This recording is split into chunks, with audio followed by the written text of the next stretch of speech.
From Global's newsroom, health chiefs are urging people to prioritise events they want to attend this Christmas as coronavirus cases continue to rise. More than 78,000 new infections have been confirmed across the UK, with growing concern over the highly infectious Omicron variant. Mass vaccination centres are to open at Wembley Stadium and Chelsea's Stamford Bridge within days.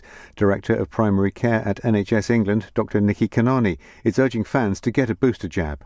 My advice would be, if you're going to go to a stadium at the weekend, make it one where you can get your vaccine or help out to give a vaccine, rather than going to watch a match. And to that point, if you're a role model in society, please get your vaccine, because actually it's dependent on all of us to show the way right now.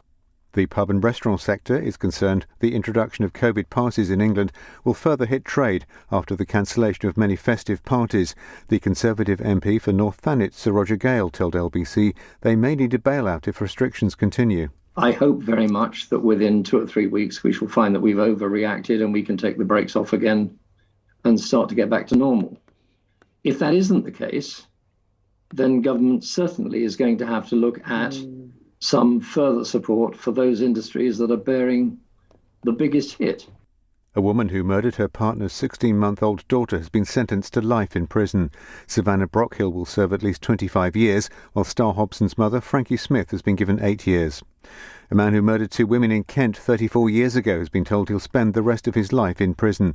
67-year-old David Fuller killed Wendy Nell and Caroline Pierce in 1987. He remained undiscovered until advanced DNA techniques identified him more than 30 years later. Thames Valley Police investigating a fire at a block of flats in Reading say they'll exhaust all efforts to find signs of life. One person has died and a number of others are unaccounted for. A 31-year-old man is being questioned after being arrested on suspicion of murder and arson.